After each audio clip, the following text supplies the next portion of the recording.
অভিযোগ আছে ভুটানের বিপক্ষে ম্যাচে আপনারা গেট ভেঙে ভিতরে ঢুকেছেন অভি। কেউ প্রমাণ করুক। ওকে, সিঙ্গাপুরের বিপক্ষে ম্যাচে যে একই কাণ্ডটা ঘটলো, এটা আমরা করি নাই। ওকে, আমার কাছে কারণ হয়েছে আমার কাছে মনে হয় যে বাফুফের না, এটা ইচ্ছাকৃতভাবে কেউ করা হয়েছে। আমার কাছে 250 টিকিট তখন ছিল। আপনি যদি এটা প্রমাণ মানে এটা যদি প্রুফ না পান, আমি এটা প্রুফ করতে পারবো। এখন 250 টিকিট কীভাবে পাইছে এটা জিজ্ঞেস করতে পারেন। 250 টিকিট পাইছে হচ্ছে আমরা গিভওয়ের মাধ্যমে। ফাইন অভি, আপনাদের আলট্রাসদের যে পোশাকটা আপনারা পরে মাঠে পরিধান করে মাঠে ঢোকেন, কালো গেঞ্জি, তো এরকম কালো গেঞ্জি পরে একদল ছেলে ফ্যান তারা বাফুফের দরজা ভেঙে ভিতরে ঢুকেছে, গ্যালারির গেট ভেঙে ভিতরে হচ্ছে। এই ফুটেজ আমার কাছে আছে। 250 লোক আমার একদম লাইনে ছিল, ফুটেজ আছে অভি। তারা কি ফুটেজ থাকবে? আমার যে সময় আপনি একটা জিনিস বুঝতেছেন না, যে আপনার পুরো পরিস্থিতি আপনার বুঝতে হবে। আমরা 250 টিকিট কালেক্ট করছি কীভাবে? বিভিন্ন মানুষ আমাদেরকে গিভওয়ে করছে। আপনি ফেসবুক ভিত্তিক বিভিন্ন গ্রুপে গিয়ে দেখবেন যে অনেকে প্রশ্ন পোস্ট করতেছিল, আমি টিকিট পাইছি এটুকু কথা, আমি গিয়ে যে ইম্প্যাক্ট রাখতে পারবো আলট্রাসের থেকে আর বেটার ইম্প্যাক্ট রাখতে হবে। আমার টিকিটগুলো আমি গিভওয়ে করতে চাই। আমি প্রুফ সহ এটা আনতে পারবো যে কয়টা টিকিট কীভাবে আসছে আমাদের।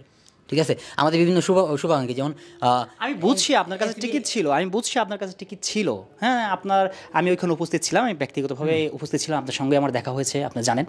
তো আপনার ওইখানে মোটামুটি আপনি বলছেন 250 টিকিট ছিল, আপনার ওইখানে আরও অনেক ফ্যান ছিল যারা কালো পোশাক পরিধান করেছিল। এবং আমি শেষ করি হবে, কালো পোশাক পরিধান করেছিল, কালো পোশাক পরে যারা গেট ভেঙে ভিতরে ঢুকলো, আলট্রাসের স্লোগান দিয়ে ঢুকছিল। এই ফুটেজ আমার কাছে আছে। তাহলে কি আপনি বলছেন যারা সেই সময় অবশ্য আপনারা উপস্থিত ছিলেন না, আপনারা সমস্ত টিমকে রিসিভ করছিলেন, কিন্তু তার কিছুক্ষণ আগে একদল লোক কালো পোশাক পরে আলট্রাসের স্লোগান দিতে দিতে ভিতরে ঢুকছিল, তারা কি আলট্রাস নয়? কেন ঢুকছে?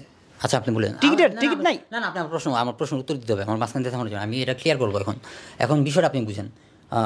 আমার 250 টিকিট ছিল, আমি 250 টিকিট আমরা যখন টিম বাসের দিকে মুভ করি, আমরা কিন্তু ওই জায়গায় প্রায় 4-5 হাজার লোক ছিলাম আমাদের। ঠিক আছে, তো আমরা কিন্তু টিম বাসের দিকে চলে গেছি মোটামুটি। আপনি বলছেন 4-5 হাজার লোক ছিল, এর মানে যারা ঢুকেছে তারা কিন্তু শেষ করতে না আপনি। আমরা কিন্তু ওই জায়গায় যে সংখ্যায় ছিলাম, ঠিক আছে, এর মধ্যে থেকে টিম বাস রিসিভ করতে চলে গেছি মোটামুটি 98%, আরও বেশি। কারণ হচ্ছে আমাদের কাছে যেই সংখ্যক টিকিট ছিল, আমরা ওই সংখ্যক টিকিট একসাথে ঢুকে যেতে পারবো না। ঠিক আছে, আমাদের প্ল্যান ছিল হচ্ছে যেই টিকিটগুলো ছিল এদেরকে আমরা ভিতরে পাঠাবো, আমাদের যে টিফোটা আছে প্লাস মাসে আমাদের প্রেজেন্সটা দরকার, এই প্রেজেন্সটা যদি নিশ্চিত করি। ঠিক আছে, এই জায়গায় যাতে কোনো বিশৃঙ্খলা ক্রিয়েট না হয়, এই জন্য আমরা আমাদের টিকিটগুলো টিকিটের যে মানে ছিল ভলেন্টিয়ার যারা ছিল তাদের সাথে কথা বলে, ঠিক আছে, আমরা টিকিটগুলো একসাথে স্ক্যানিং করাইছি। আগে স্ক্যানিং করাইছে, তারা যে রিস্টব্যান্ডটা ভিতরে হাতে পরাই দিতেছিল ভিতরে যাওয়ার জন্য, এই রিস্টব্যান্ডগুলো 250 রিস্টব্যান্ড আমাদের হাতে দিছে। আপনার লাগবে? আমি আইনা আপনার সামনে এখনই রেখে দিতে পারবো। 1 ঘন্টার সময় দিন, আমি বলবো নিয়ে আসবে। এই রিস্টব্যান্ডগুলো আমার কাছে কেন আসলো, কীভাবে আসলো? যদি আমার কাছে টিকিট না থাকতো, আমার ওই মেম্বারগুলো যে সময় লাইনে টিকিটগুলো স্ক্যানিংয়ের পর আমরা যে সময় রিস্টব্যান্ডগুলো হাতে দিয়ে লাইনে থাকা মেম্বারগুলো ঢুকে দিব, তখন ইনস্ট্যান্ট ওই মোমেন্টে যদি গেটটা অফ হয়ে যায়, তখন ওই মোমেন্টে মানে পাবলিকের রিয়াকশনটা কেমন হবে? লাইনে থাকা রিয়াকশন পাবলিকের মানে লোকগুলোর কেমন রিয়াকশন আসবে, আর ওই জায়গায় সাধারণ পাবলিকের রিয়াকশন কেমন থাকবে, আর আমাদের যারা টিম বাস রিসিভ করে ওই জায়গায় আবার আসতেছিল তাদের রিয়াকশনটা কেমন থাকবে? আপনি এটা আগে বলতে হবে, এটা আগে বুঝতে হবে। ঠিক আছে, ওই টাইমটাতে যে সময় এই মানে টিকিটধারী লোকগুলোকে যে সময় আটকানোর জন্য গেটটা বন্ধ করে দেওয়া হতেছিল, তখন এই জিনিসটা মানে পানির মতো ক্লিয়ার হয়ে গেছে যে এটা পরিকল্পিত, যে কোনোভাবেই আলট্রাসকে ভিতরে ঢুকতে দেওয়া হবে না।